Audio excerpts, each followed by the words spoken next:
Hello guys, hello, this is for Gemini. Gemini, welcome dito sa aking channel, Kapalaran 888 guys. Alamin natin kung yung messages, vibration, sabay energy para sa lahat. Sensya na guys kayo sa kamay ko ha, sa nails ko. Nagpintura kasi ako, hindi ko maalas ng ano. Okay. First two cards natin is Ten of Swords and the Ten of Pentacles. So, this is 10-10. Completion, achievement, satisfaction, endings. So, nakikita ko sir dito, Gemini. Makinig ka ha. Unemployed ka ngayon. Wala kang trabaho. Or may trabaho ka pero hindi masyadong maganda yung pasok ng pera ba? Kasi sa nakikita natin, patapos na itong difficult na situation sa buhay mo, lalo kung tungkol ito sa finances. Pwedeng malapit ka nang mag-retire. Kung OFW ka, malapit ka nang umuwi. Nagbebenta ka ba ng bahay, lupa? Posibleng may bibili na. Lump sum of money, you're waiting for a lump sum of money, parating na siya. So, sabi ng baraha dito, tapos na yung mga malulungkot na araw mo dahil sa salapi. Dahil sa pera, dahil sa career, or sa whatsoever man. So, sinasabi ng baraha sa'yo dito, huwag kang mag-alala kasi matatapos na yan. Matatapos na yung lahat ng pagtitis mo sa salapi. And Ten of Pentacles, pwedeng nag-aasikaso pa ng mga inheritance, or yun nga, nagbebenta ka ng bahay, lupa, naghahanap ka ng trabaho, nagnenegosyo ka, or plano mong magnegosyo. So, maraming dito, maraming magsisimula sa buhay mo na fruitful or successful beginnings na sinasabi. Nine of Wands and wow. So nakikita ko sa'yo dito, sabi ng baraha sa'yo, Gemini, may iba sa'yo dyan, in a relationship kayo, pero masaya naman yung relationship mo, you're happy, you're contented, but meron kang hinahanap. Meron kang hinahanap. I don't know kung anong hinahanap mo, pero sa nakikita ko sir dito, sinasabi ng barahan na napapagod ka sa pag-iintay, napapagod ka sa paghihintay, napapagod ka sa paghahanap. Ano ba yan? Paki-comment nga sa comment section. Okay? Another natin dito, sinasabi ng baraha sa'yo na kung nasa third party relationship kayo, may third party ka ba? Ikaw ba yung kabet or ikaw yung kinabet? Kung ikaw ay nasa ganyang klaseng sitwasyon, darating ang araw na mapapagod ka. Darating ang araw na babalik ka kung saan ka galing. So, pwedeng bumalik ka sa asawa mo or sa original mong relationship. Okay. Ace of Cups. Wow! So, dito sinasabi ng baraha sa'yo, this is a confirmation about this one. So, yung unang dalawang baraha, ito yung sagot sa inyo. Sinasabi ng baraha sa inyo na kung ano man daw yan na successful, fruitful na sisimulan nyo ngayon, ito ay magdadala sa inyo ng napakalaking success. Napakalaking success.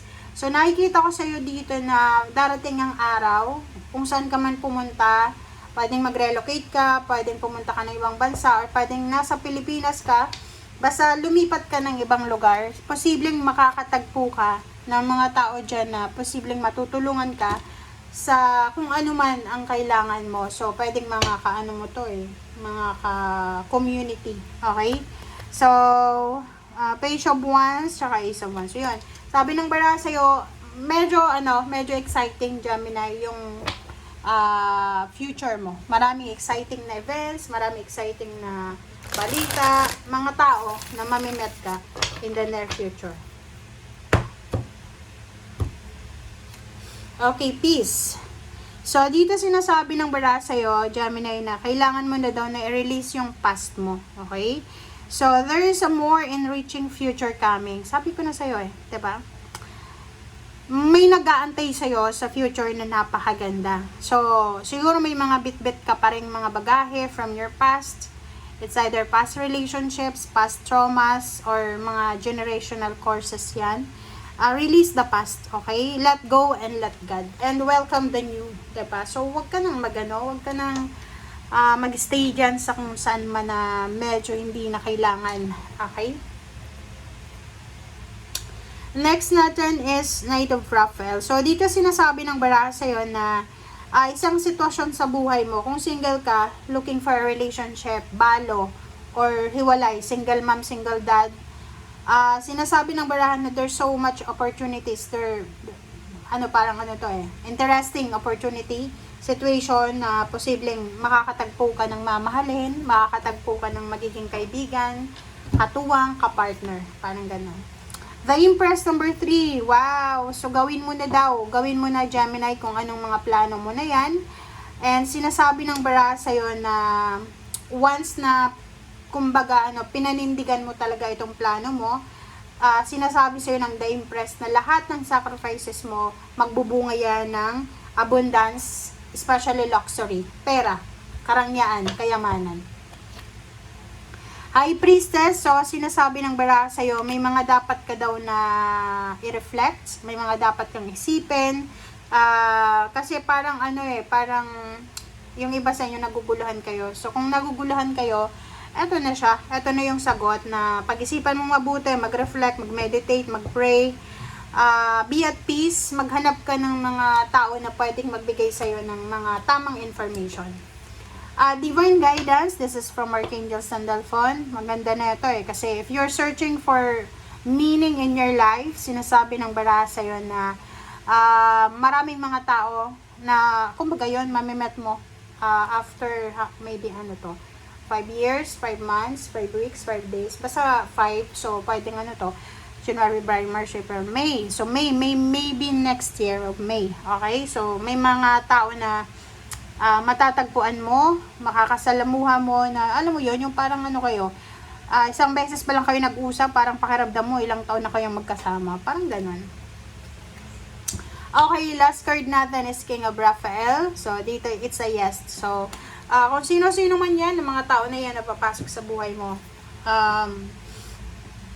papasukin mo sila. Kasi yes daw, it is safe to trust. Safe na magtiwala ka. Okay? Marami kang ma-accomplish na mga bagay-bagay. So, sundin mo lang kung ano yung intuition mo. Sundin mo kung ano yung hilig mo. Follow your passion. Kasi ganun alam niyo sa panahon ngayon, ang labanan ngayon, diskarte na, passion na. 'Di ba? Kung makikita mo, ang daming mga college graduate, mga unemployed sila. O yung iba, yung trabaho nila is hindi naman related sa kanilang trabaho kasi ay pinag-aralan. It's because, passion Kung hindi mo naman talaga passion yan, kahit tapos ka na, like yung ganito, teacher, tapos kang education, and then hindi mo naman gusto yung magturo, wala ka namang amor-amor sa mga bata, 'di ba? Hindi ka magi-enjoy, 'di ba? Kasi wala kang passion. So, ganun yun. Sabi ng baraha sa'yo dito, Gemini, you need to have your own passion para mas magpa-flourish itong profession mo or yung career mo. Thank you, guys. Bye!